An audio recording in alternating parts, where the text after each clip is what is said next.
अमृत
ध्यान साधना प्रभात सत्संग में आप सभी साधक साधिकाओं का,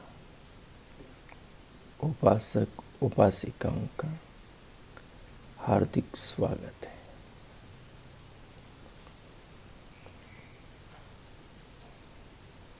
आइए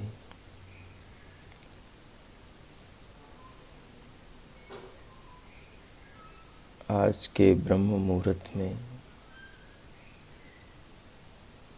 आज की प्रभात वेला में पुनः पूर्व की भांति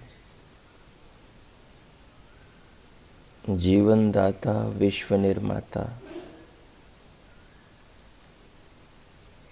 सब जीवों के परमपिता, सब संसार की वस्तु मात्र के निर्माता भगवान विश्वकर्मा, सबके पालन पोषण करने वाले, संपूर्ण ब्रह्मांड के नियामक, नियंता, संचालक, सब कुछ को, विश्व के समस्त प्राणियों और पदार्थों के ज्ञाता, सर्वज्ञ, सर्वव्यापक प्रभु, जो अपनी असीम महान व्यवस्थाओं से, नियमों से हम सब जीवों का धारण पोषण कर रहे हैं, समस्त विश्व को संचालित कर रहे हैं, उस महान देव का अपने हृदय में, अपनी आत्मा में आह्वान कीजिए।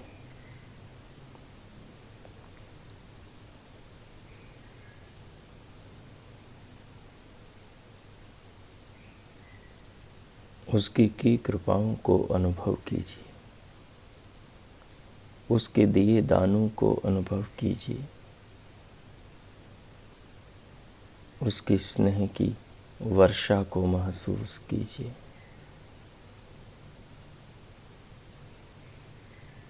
अपने आसपास की शांति को देखिए, अपने भीतर झांकिए, भीतर देखिए, भीतर महसूस कीजिए।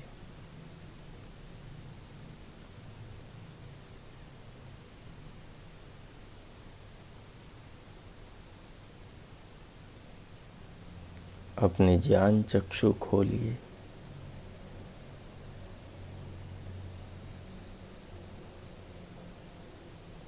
बुद्धि और हृदय से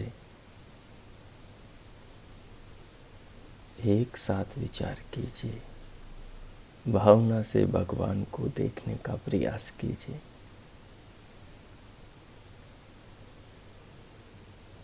सब कुछ उसका है क्योंकि वो सबका निर्माता है।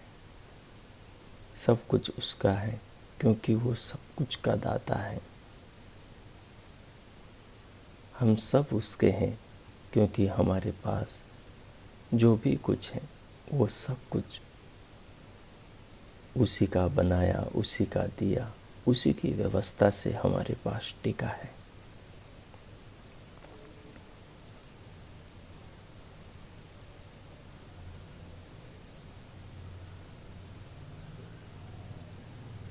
भगवान के भाव से अपने आप को जोड़िए, अपने हृदय को, अंतःकरण, आत्मा को जोड़िए। अपनी देह को प्रभु की कृपा के रूप में अनुभव कीजिए।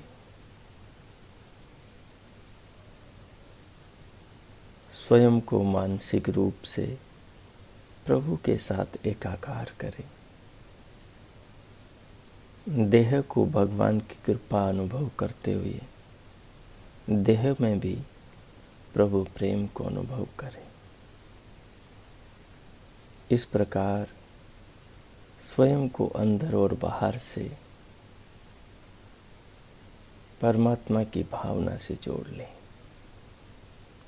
और फिर आसन को अनुकूल करें। आलथी पालथी को अनुकूल करें। कमर, पीठ और गर्दन को सीधा करें। सहज रखें। दोनों हथेलियों को गोद में रख लें। नेत्रों को बंद रखें। पलकों को सहज करें, ढीला छोड़ें। सिर से पांव तक संपूर्ण काया को, संपूर्ण देह को, त्वचा से अस्थि तक संपूर्ण शरीर को अनुभव करें। मधुरता के साथ अनुभव करें। सौभाग्य के साथ अनुभव करें। हम धरती के सर्वश्रेष्ठ देहधारी प्राणियों में से हैं। भगवान ने अपनी रचनाओं में सबसे महान रचना हमें प्रदान की है, जिसका नाम मानव देह है। इस गौरव को अनुभव कीजिए और इस अवसर के दाता उस विधाता को प्रणाम कीजिए। उसके भाव से स्वयं को सराबोर कर लीजिए।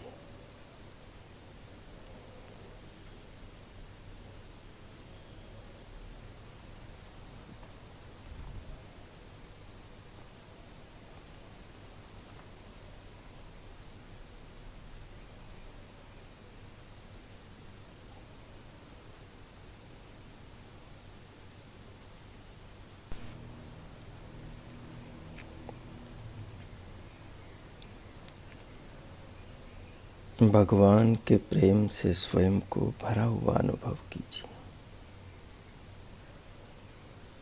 विधाता के स्नेह को अपने अंदर बाहर सर्वत्र फैला हुआ अनुभव कीजिए।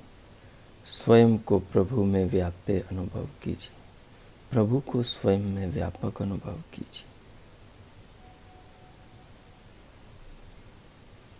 वो जगदाधिपति जगदीश्वर स्वरूप से अदृश्य, निराकार, निर्विकार, अगोचर है। उन्हें देखा नहीं जा सकता, उन्हें छुआ नहीं जा सकता, उन्हें पकड़ा नहीं जा सकता, उन्हें चखा नहीं जा सकता, उन्हें अनुभव किया जा सकता है, उन्हें महसूस किया जा सकता है। ज्ञान के द्वारा, अपनी आत्मा के द्वारा उन्हें जाना जा सकता है। उनको जानना ही उनको पाना है।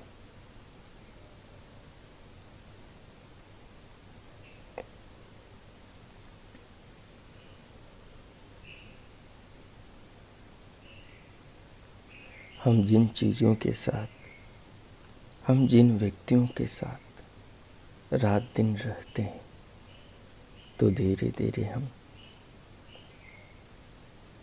धीरे हम उन्हें नहीं जानते हुए भी ऐसा महसूस करते हैं कि जैसे हम उन्हें जानते हैं। हम किसी मनुष्य की आत्मा को नहीं जानते। जो हमारे स्वजन हैं, हमारे माता पिता हैं, हमारे आस पड़ोस के व्यक्ति, हमारे आजू बाजू के लोग हैं, हम किसी को नहीं जानते, उसकी आत्मा को नहीं जानते। हम उनके शरीरों को जानते, क्योंकि उनके शरीरों के साथ हम रहते हैं, आसपास जीते हैं, और उनके शरीर भी हमारे जैसे हैं। हम एक जाति के, मनुष्य जाति के। इसलिए उन्हें जानना आसान है, उन्हें हम जान सकते हैं।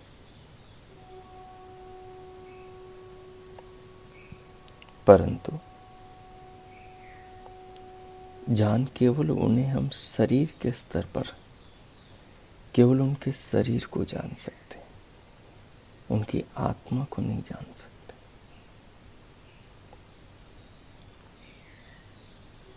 जो मनुष्य जाति के प्राणी हैं, अन्य जातियों के प्राणी हैं, जो दिखाई देते हैं, जो हमारे आसपास हैं, जिनसे हम परिचित हैं, उन्हें हम जान सकते हैं, लेकिन उनकी आत्मा को नहीं, उनके शरीर को जान सकते हैं। जो प्राणी हमारे सामने नहीं, हम उन्हें नहीं जान सकते। जो हमारी नज़र में आते नहीं, इतने सूक्ष्म हैं, उन्हें भी हम नहीं जान सकते। जो हमसे बहुत बड़े हैं, हमारे आसपास नहीं, उन्हें भी हम नहीं जान सकते। एक चींटी हाथी को नहीं जान सकती।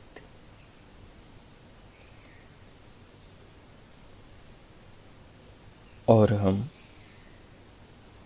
उन सूक्ष्म कृमियों को नहीं जान सकते जो दिखाई नहीं देते, जो बहुत सूक्ष्म होते हैं।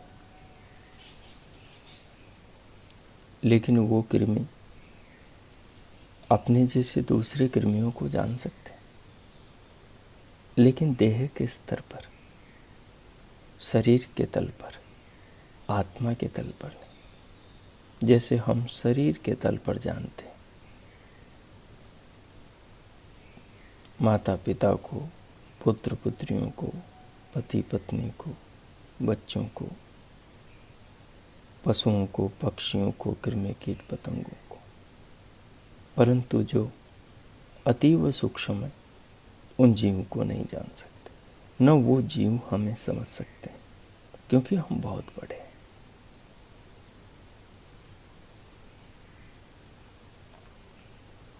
मानो हम पहाड़ हैं, जो जीव दिखाई भी नहीं दे रहा, इतना सूक्ष्म है, उसके लिए हम एक पर्वत हैं, और हमारे लिए वो एक राई के दाने से भी सूक्ष्म है। तो वो हमें कैसे जान सकता है, कैसे समझ सकता है पूरा, और हम कैसे उसे जान सकते हैं शरीर के तल पर भी। ऐसा ही हमारे और ईश्वर के बीच का अंतराल है। भगवान को शरीर के तल पर भी, जो जिसमें रहता है वो उसका शरीर, जो जिससे काम करता है वो उसका शरीर है। शरीर वो नहीं है जो शरीर के द्वारा व्यवहार में आ रहा है। शरीर से वो अलग है, जैसे आत्मा देह से अलग है। देह जड़ है, भौतिक है, परिणामी है, बनता और नष्ट होता है। आत्मा न बनता न बिगड़ता, अपरिणामी है, शाश्वत है, सनातन है, निराकार है, निर्विकार है, अजन्मा है, अनादि है, अगोचर है, अनश्वर है। परंतु देह गोचर हैं, नश्वर हैं, परिणामी हैं, उत्पन्न होता है, नष्ट होती है। परंतु परमात्मा की देह यानी ये संसार जिसमें भगवान काम कर रहे हैं, जिसमें हम सबको पाल रहे हैं, जैसे हमारे पेट में कीड़े पड़ जाते हैं, कृमि पैदा हो जाते, पशुओं के पेट में कृमि पैदा हो जाते, छोटे बच्चों के पेट में कृमि पैदा हो जाते,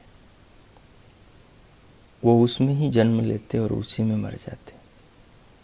उन कृमियों को जो पेट में पैदा होते उनको भोजन उस शरीर से ही मिलता है, उसी में जन्म लेते, उसी में मर जाते। हम सब भी इस संसार रूपी गर्भ में, संसार रूपी शरीर में, संसार रूपी उदर में जन्म लेते हैं, इसी में मर जाते। उस ब्रह्मांड पुरुष का द्युलोक मानो सिर है। ये पूरा अंतरिक्ष लोक जिसमें सारे लोक लोकांतर विचरण कर रहे हैं, ये मानो उसका उदर है।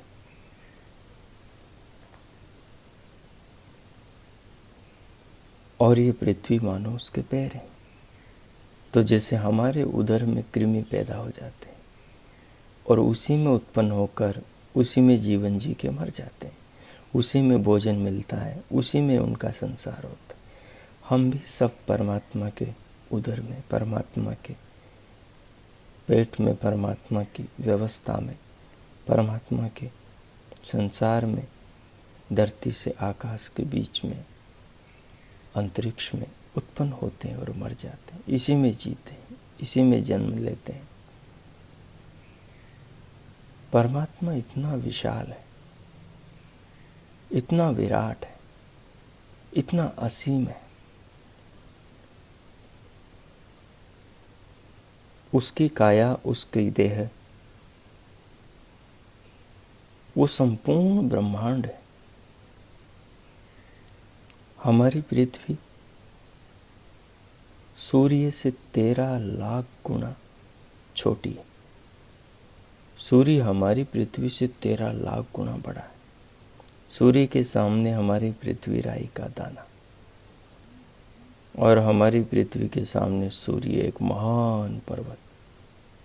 अब विचार करो, इस राई के दाने पर यह सारी दुनिया बसी है, जिसमें बहुत समुद्र हैं, बहुत नदियां हैं, बहुत वन है, बहुत पेड़ पौधे और बहुत सारे पर्वत हैं, पर्वत श्रृंखलाएं हैं।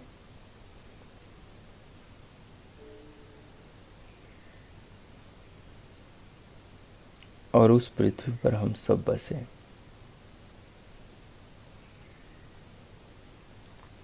जो पृथ्वी सूर्य के सामने राई का दाना है। और पृथ्वी से बड़े और भी पिंड हैं सूर्य से बड़े।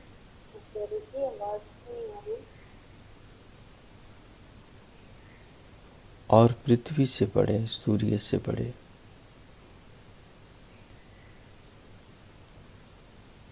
और भी पिंड है, और भी लोक लोकांतर है।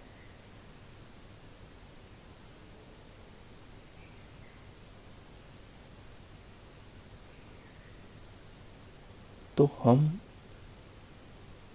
अपने समानाकृति वाले शरीरों को, और हम जो हमें दिखाई देता है उन शरीरों को ही देख पाते हैं, उन्हीं को जान पाते हैं, उन्हीं को समझ पाते हैं। लेकिन जो हमारी दृष्टि से दूर है, जो अतीव सूक्ष्म या बहुत ज़्यादा बड़े हैं, जैसे मच्छर के लिए हाथी का शरीर, व्हेल मछली का शरीर, जैसे कोई एक राई के दाने के सामने पर्वत है, वैसे ही हमारे सामने ये सारा ब्रह्मांड है, जो प्रभु का, परमात्मा का शरीर है। हम कैसे जान सकते हैं इसे? बाकी जीव तो जान ही नहीं सकते। पर हम यदि एक मनुष्य दूसरे मनुष्य को जानता है, पशु पक्षियों को जानता है, ऐसे जानना चाहे तो भगवान को नहीं जान सकते।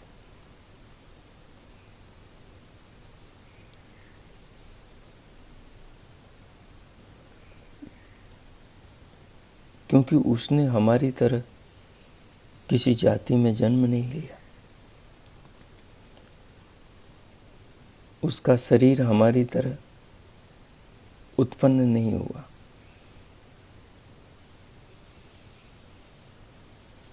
और उसका जीवन हमारी तरह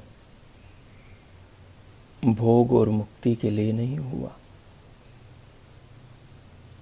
उसको तो सब कुछ प्राप्त है जो संसार में, और वो तो पूर्ण आनंदित है।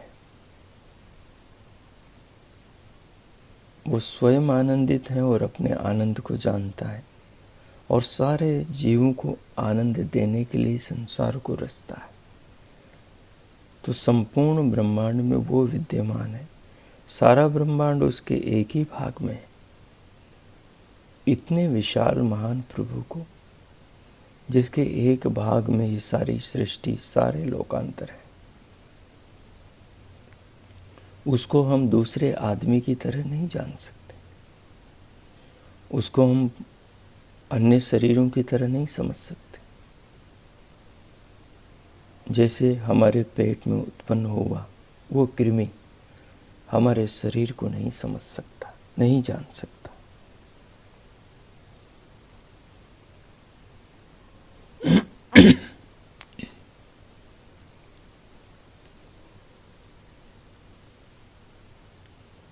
हाँ,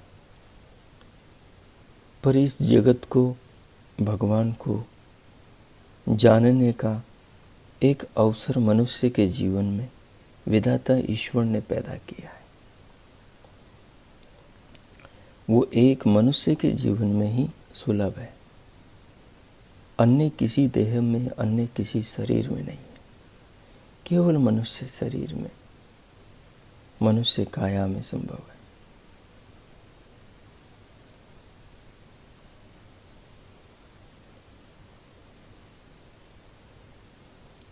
क्योंकि मनुष्य मननशील प्राणी है।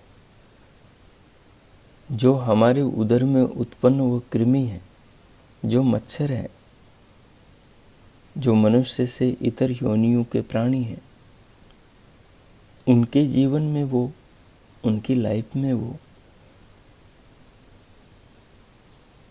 अवसर सुलभ नहीं कि वो खुद को जान सके, दुनिया को बनाने वाले को जान सके, सृष्टि के विज्ञान को समझ सके। ये केवल मनुष्य के लिए ही सुलभ है। ये हमारे लिए ही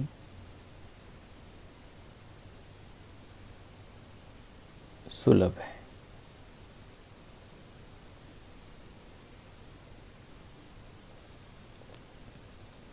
हम अपने शरीर को जान करके भगवान ने जिस सृष्टि को ओढ़ रखा है, जिस सृष्टि रूपी शरीर से सबके मनोरथों को भगवान पूर्ण करते हैं, उस संसार को जान सकते हैं। हम अपने शरीर को जान करके भगवान के शरीर इस विश्व को जान सकते हैं, और हम अपनी चेतना, अपनी आत्मा को जान करके भगवान की चेतना, भगवान की आत्मा, भगवान को, भगवान अपनी चेतना से अलग नहीं, जैसे हम अपनी आत्मा से अलग नहीं, हम ही आत्मा है, शरीर हमसे अलग है, परमात्मा ही परमात्मा है, सृष्टि उनसे अलग है। तो शरीर जो हमसे अलग है, उस शरीर को जान करके हम परमात्मा से अलग जो प्रकृति है, सृष्टि है, उसको जान सकते हैं।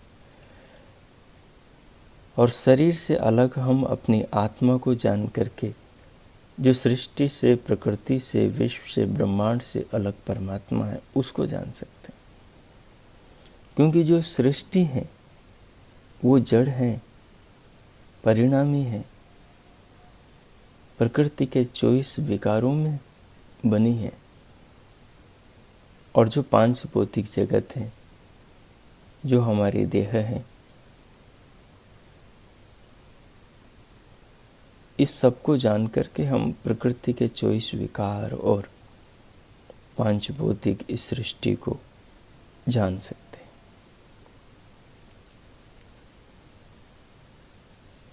और हम अपनी आत्मा को, जो इससे अलग है, जो चेतन है, सृष्टि जड़ है, वैसे ही हम जगत जड़ है और परमात्मा चेतन है।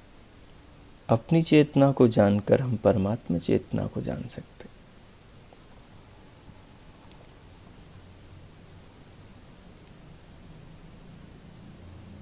अपने शरीर को जान करके हम विश्व शरीर, विश्व को जान सकते हैं।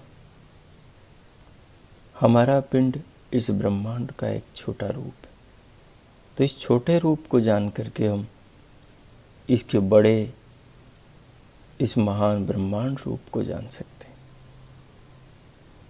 आत्मा अपनी देह को जानकर आत्मा परमात्मा को, परमात्मा की देह इस संसार को, विश्व को जान सकता है।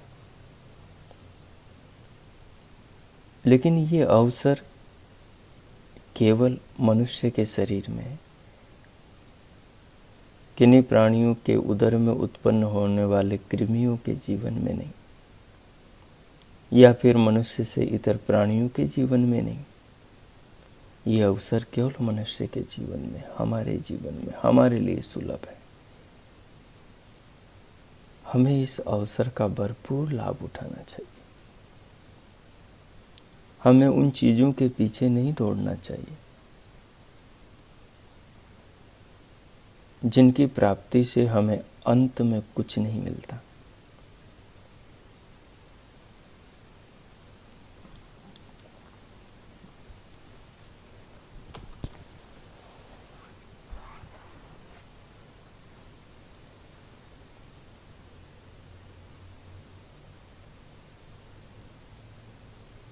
हमें जीवन निर्वाह के साधनों के साथ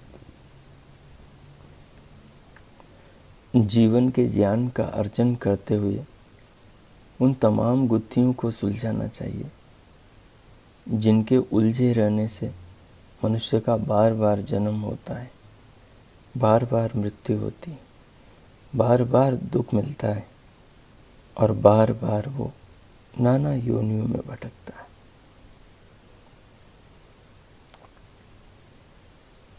इसी शरीर में एक ऐसी अवस्था है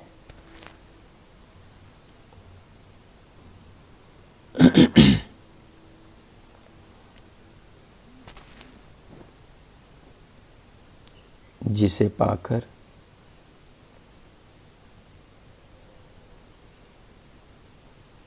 इसी देह में ऐसा अनुभव होता है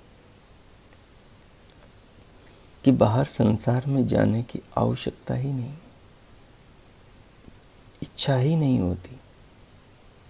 ध्यान में, गहराई में जब शरीर में सत्व गुण का सुख बढ़ने लगता है और वो चरम पर पहुंच जाता है, आत्मा का नहीं, ये तो केवल सत्व गुण का है।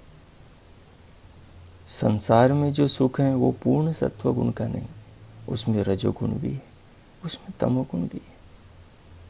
संसार में दुख सुख दोनों है। संसार में सात्विकता, राजसिकता, तामसिकता तीनों है। परंतु ध्यान में जब सत्व गुण बढ़ता है तो वहाँ केवल सुख होता है, न दुख होता है और न ही वहाँ पर मूढ़ता होती है। रजोगुण दुख को पैदा करता है और तमोगुण मूढ़ता को पैदा करता है और सत्वगुण केवल सुख को पैदा करता है। जहाँ सत्व की मात्रा जितनी ज़्यादा, वहाँ सुख उतना अधिक। जहाँ सत्व की मात्रा जितनी कम, रजोगुण की मात्रा जितनी अधिक, वहाँ उतना दुख होगा। जितना सा सत्व है उतना सा सुख होगा, जितना अधिक रजोगुण है उतना ज़्यादा दुख होगा। और जितना ज़्यादा तमोगुण है उतनी ज़्यादा मूर्खता होगी, मूढ़ता होगी, नासमझी होगी।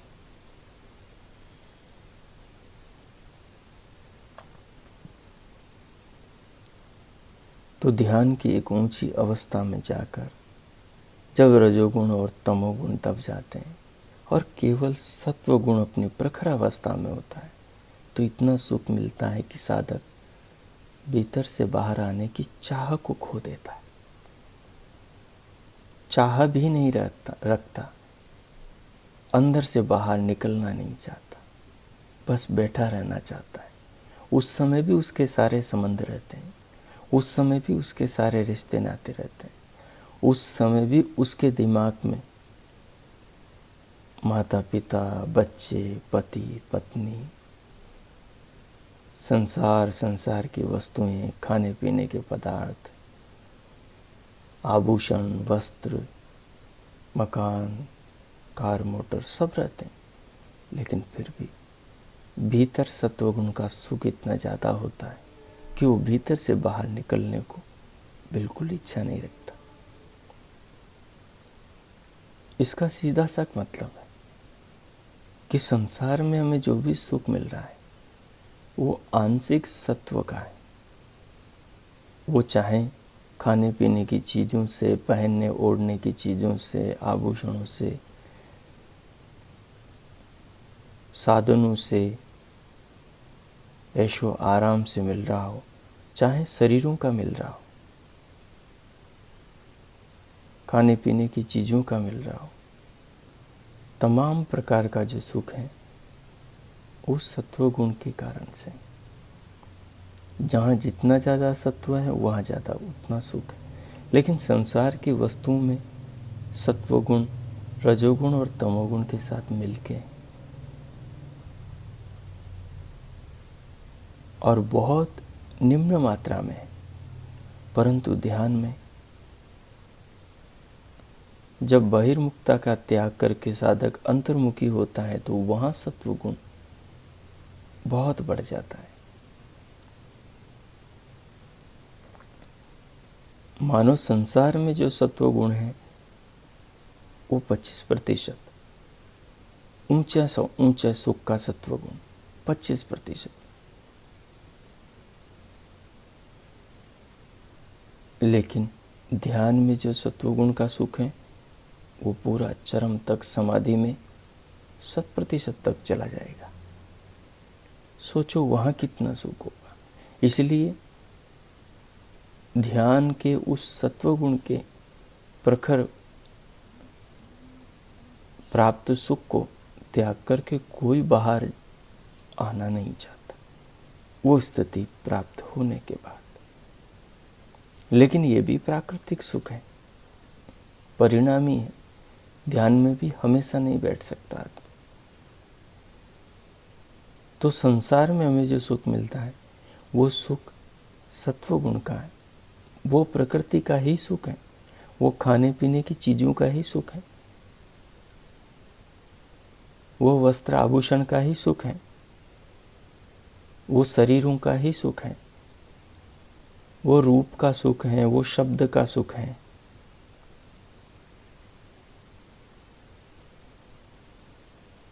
वो रसना का सुख है, वो घ्राण का सुख है, वो त्वचा का सुख है। उसका ग्रहण श्रवण इंद्रिय से होगा, शब्द सुख का ग्रहण, रूप सुख का ग्रहण नेत्रेंद्रिय से होगा, और रस सुख का ग्रहण रसना से,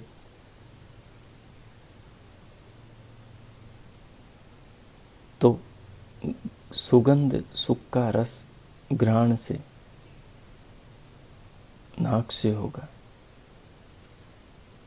और स्पर्श सुख का ग्रहण त्वचा इंद्रिय से होगा।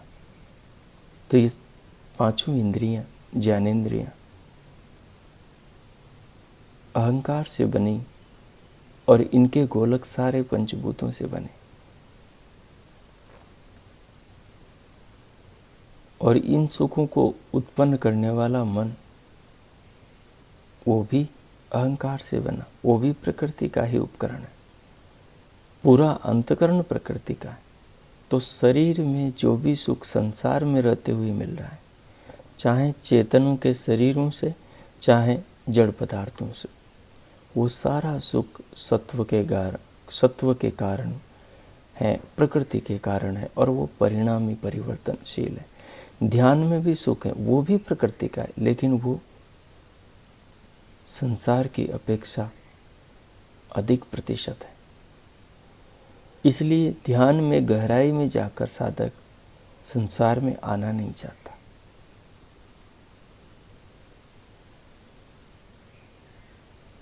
उस समय भी उसके बच्चे, उसके माँ बाप, उसकी पत्नी, उसका पति बाहर है जब वो ध्यान में है। लेकिन सत्व का सुख बढ़ता है और दिमाग में भले ये सब हो, फिर भी वो ध्यान से आंखें खोलकर बाहर नहीं निकलना चाहता, क्योंकि भीतर का सुख इतना ज़्यादा है। तो सुख के सामने सारे रिश्ते, सारे संबंध, सारे नाते टूट जाते हैं। सुख से इतना प्रेम है इस शरीर वाले आत्मा को।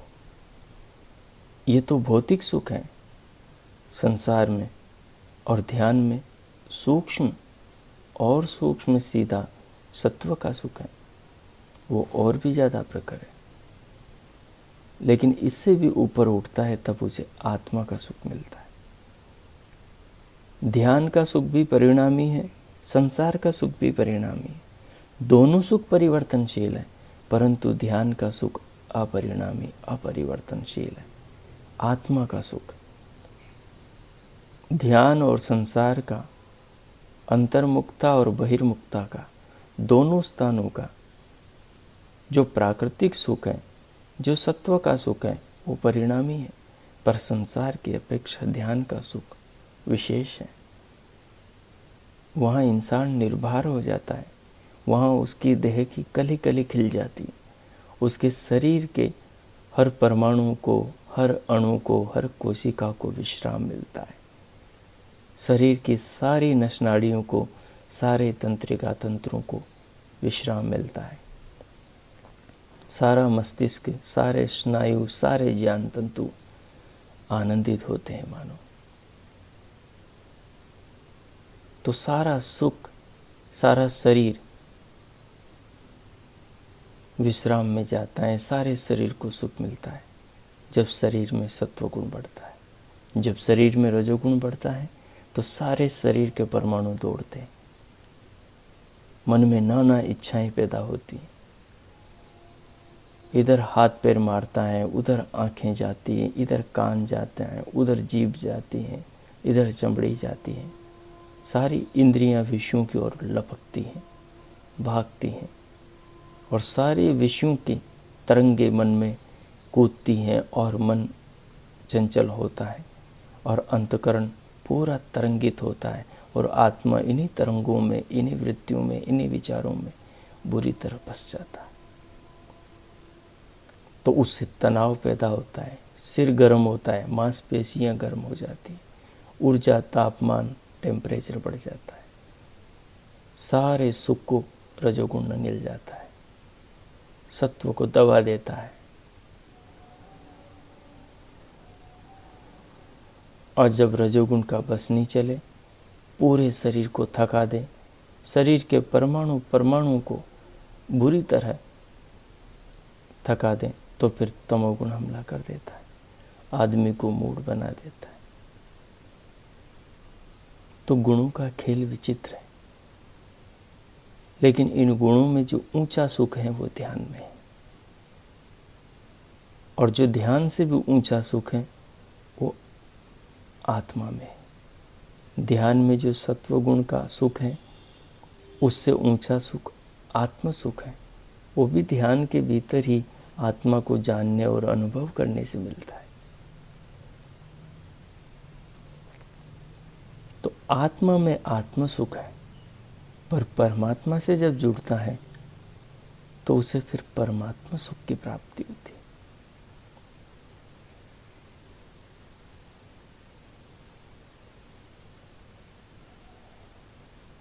आत्मा और परमात्मा का सुख अपरिणामी है, अपरिवर्तनशील है, बदलता नहीं।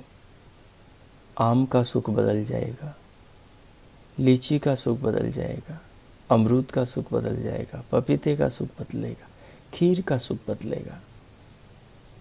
कुछ भी खाओ, सबके सुख बदलेंगे। शरीरों का सुख बदलेगा, संगीत का सुख बदलेगा, रूप का सुख बदलेगा, रसना का सुख बदलेगा, घ्राण का, गंध का, सुगंध का सुख बदलेगा। पांचभौतिक सारे सुख बदलेंगे, सत्व का सुख भी बदलेगा, पर आत्मा का सुख नहीं बदलेगा। उसका सुख, उसका अनुभव एक बार हुआ, बना रहेगा। परमात्मा का सुख नहीं बदलेगा। तो हमें परिणामी सुखों से अपरिणामी सुखों की ओर बढ़ना है। हमें देह से आत्मा की ओर, आत्मा से परमात्मा की ओर बढ़ना है। जो सुख बदलता है, उस सुख से ऊपर उठकर जो नहीं बदलता, उसकी ओर बढ़ना है। पर जो सुख अल्प है, निम्न है, उससे अधिक सुख की ओर, ध्यान के सुख की ओर बढ़े, और ध्यान से फिर आत्मा के ज्ञान के सुख की ओर बढ़े, और आत्मा के अनुभव से परमात्मा के सुख की ओर बढ़े। तो ऐसे हमें सुख की ओर बढ़ते चले जाना है।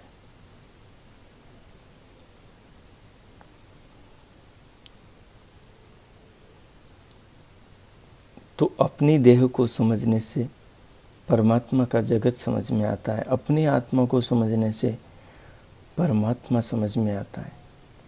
सांसारिक सुखों को समझने से इन सुखों से ऊपर उठने का मन करता है, क्योंकि इन सब में एक दोष जो परिणामीपन है कि ये हमेशा एक समान नहीं रह सकता, इनका सुख वो सामने आता है।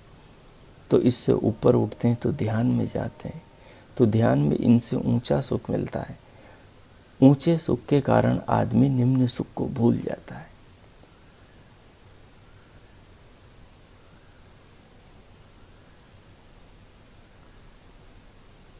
लेकिन ऊंचा सुख भी यदि परिणामी हो निम्न सुख की तरह, और उससे भी ऊपर यदि अपरिणामी सुख मिल रहा हो, तो फिर उसको भी छोड़कर वो अपरिणामी सुख को पाता है, क्योंकि वो चिर स्थिर एक जैसा है।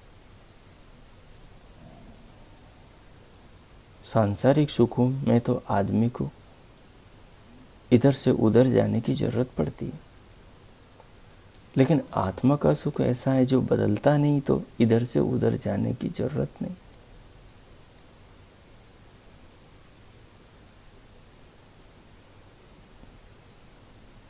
संसार के सुखों में विकल्प है, आत्म सुख में कोई विकल्प नहीं।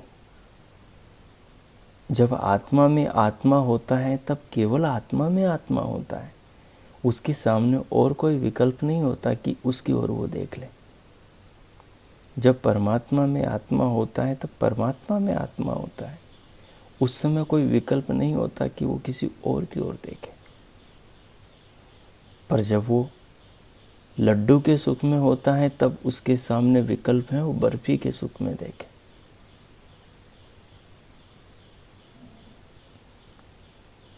जब उसके सामने आम का सुख है, तो उस समय उसके सामने विकल्प है कि वो लीची के, कीवी के, अमरूद के, पपीते के सुख में देखे।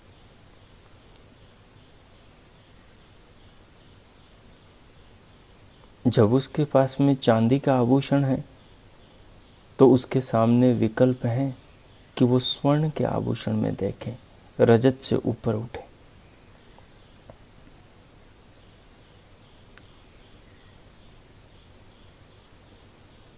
जब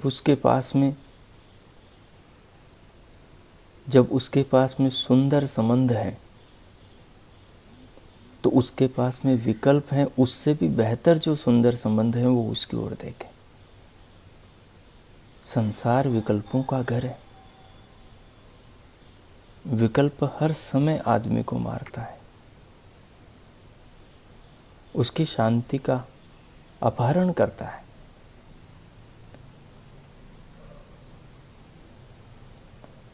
और छद्म वेश धारण करके उसका अपहरण कर ही लेता है। और आदमी हरा जाकर, आगे जाकर, ठगा जाकर फिर पछताता है, क्योंकि पीछे भी विकल्प था और उसके आगे और विकल्प मिल गया। परंतु आत्मा निर्विकल्प है। आत्मा में आत्मा के जाने पर आत्मा आत्मा में होकर किसी विकल्प को नहीं देखता। जब तक आत्मा आत्मा में है, जब आत्मा परमात्मा में होता है तो परमात्मा में होता है, उस समय भी उससे कोई बेहतर विकल्प नहीं। आत्मा में आत्मा जैसा सुख है, परमात्मा में परमात्मा जैसा सुख है। पर आत्मा का सुख उसका अपना है, परमात्मा का सुख अपना नहीं, परमात्मा उससे भिन्न है। परमात्मा का सुख हमेशा नहीं रह सकता।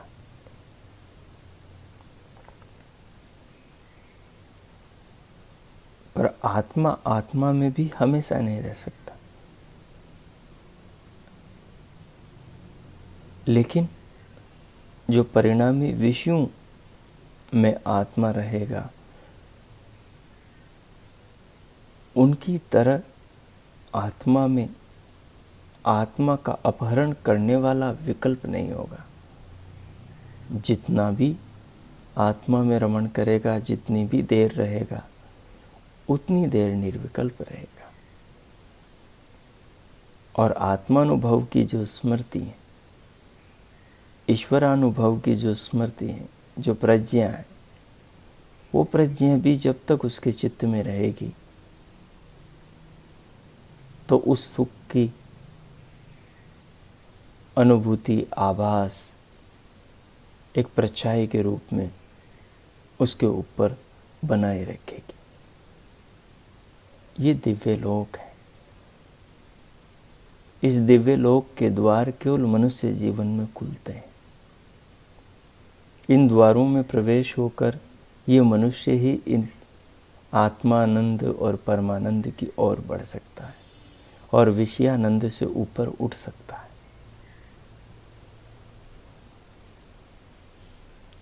हमारे सामने ये अवसर खुला है, हम इस दिशा में आगे बढ़ सकते हैं।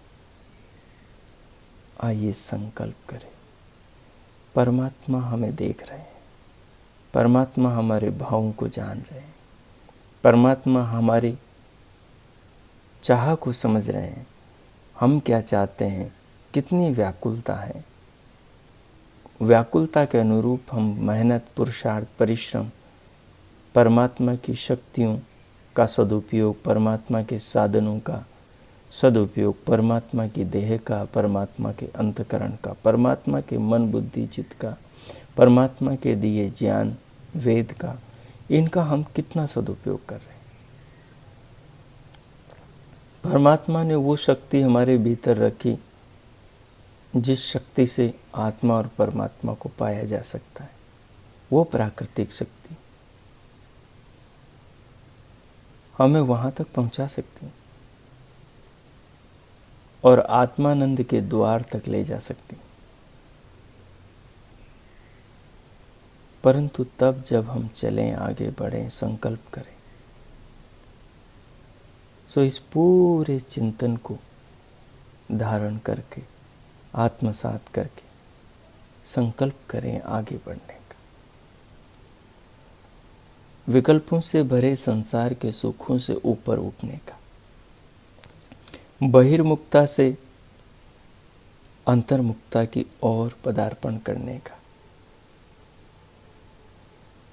संसार के इंद्रियों के बाह्य सुखों से ऊपर ध्यान के, सत्व के, अधिकता के सुख की ओर बढ़ने का, और ध्यान के सुख से भी आगे आत्म सुख और परमात्मा सुख की ओर बढ़ने का संकल्प करें, जो हमारे भीतर और बाहर सर्वत्र विराजमान प्रभु है, जिसका प्रेम, जिसकी कृपा, जिसकी करुणा हमारे पास शरीर के रूप में है, वाणी के रूप में, श्रवण शक्ति के रूप में, पूरी देह और इसके भीतर की सारी शक्तियों, व्यवस्थाओं, समस्त अंगों के रूप में इन्हें अनुभव करें और भगवान का धन्यवाद करें। उनके प्रति अपने मन में आदर, प्रेम, कृतज्ञता, आभार उत्पन्न करें, श्रद्धा उत्पन्न करें और भगवान का धन्यवाद करें कि उन्होंने मनुष्य का, मानव का जीवन दिया, इस सृष्टि को, इस ब्रह्मांड को, इस विश्व को समझने का अवसर दिया, आत्मा से परमात्मा की यात्रा का अवसर दिया और ये जीवन देकर इस जीवन में जो महत्वपूर्ण है उसका बोध कराया, उसके प्रति अपने अंदर जागरूकता पैदा करी कि जीवन का असली मकसद ये है, नहीं तो इस योनि को पाकर भी संसार अंधकार में पड़ा है। नाना वस्तुओं के, विषयों के, परिणामी सुखों के पीछे लोग दौड़ रहे हैं और अपने जीवन को, समय को तबाह बर्बाद कर रहे हैं। इस सारे चिंतन के भाव को धारण करके 5 मिनट आप चिंतन करें, संकल्प करें, भगवान का धन्यवाद करें, जीवन के सार पर विचार करें। मैं मौन होता हूँ, कीजिए। ओम।